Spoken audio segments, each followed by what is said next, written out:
the Seahawks have been relatively inactive in free agency so far this year after letting a number of their guys walk in free agency.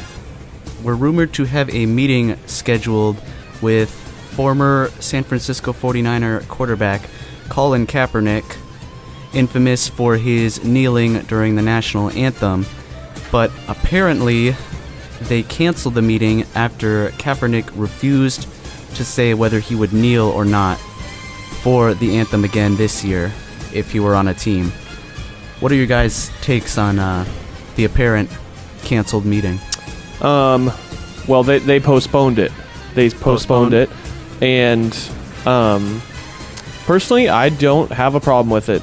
As a business, which each NFL team is, you have the right to choose if you want to hire somebody or not. And if you ask somebody what, especially Kaepernick, like what his plan is, because realistically he's going to be a backup behind Russell Wilson, and already you don't want any extra headaches as an organization. And if your backup quarterback is just going to sit on the bench and cause problems, because realistically Seattle is a good market for him because Seattle is a very progressive city, and so it would be a good market for him. But there is going to be the other side that comes in and maybe gives up their season tickets or something like that.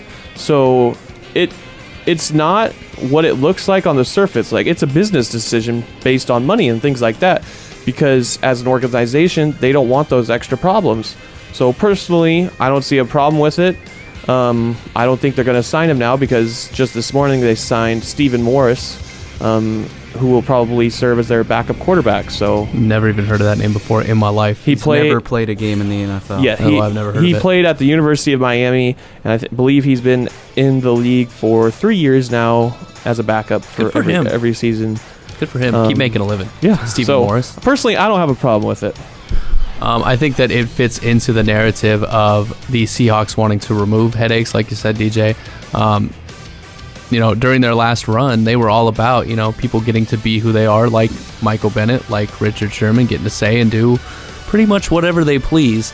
And now the tides might be turning a little bit. They might have realized, things got a little bit too out of hand with players who chose to not even express themselves, but act in a way that those guys did. And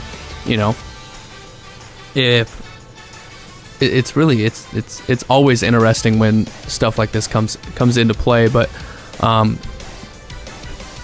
think that, from a business standpoint, if Kaepernick was going to be controversial in a way that was going to offend a certain part of the fans, then you have to kind of take note of that and act accordingly. Mm-hmm. And also, I think, even from a football perspective, it would have created headaches in the sense that, if Russell Wilson starts to throw more interceptions and doesn't play the way that he has in the last couple of years, there'll be a group of people who will be calling for, number 7 to come off the bench and play quarterback. Colin.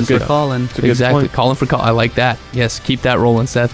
But no, I think that it just kind of jumbles up everything if you were to bring a Colin Kaepernick in, if the Seahawks were to do that. So maybe letting him keep looking for a different job. The XFL is going to be coming up here in a little bit. And I think that'd be a great spot for Colin Kaepernick. Yeah. Big XFL guy. Can't wait for the XFL. Yeah. But anyway, Seth, your thoughts on this whole Colin Kaepernick to the Seahawks? I'd have to agree. I'd have to agree with both of you guys that I think he's too much of a distraction if you're going to try and sign him to be a backup for a team like maybe the Cleveland Browns, where he would potentially be the starting quarterback. Then maybe you are willing to put up with a little flack from him. But the Seahawks being where they are, really the one position where you have a franchise player is at quarterback.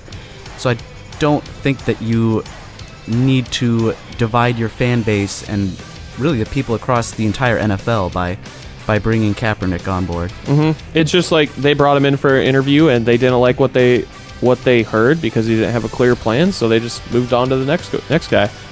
It does make a little bit of sense, though, because of how similar Russell Wilson and Colin Kaepernick's play styles are. Yeah, but no doubt. Like we talked about, he's football perspective, he's talented enough to start somewhere in the NFL, and then from an attitude and a behavioral standpoint, it's something they want to try and limit as time goes on, and I think they've made that clear this offseason. So it fits the narrative of what they've been up to, I guess. Yeah. Is ultimately what it is. So.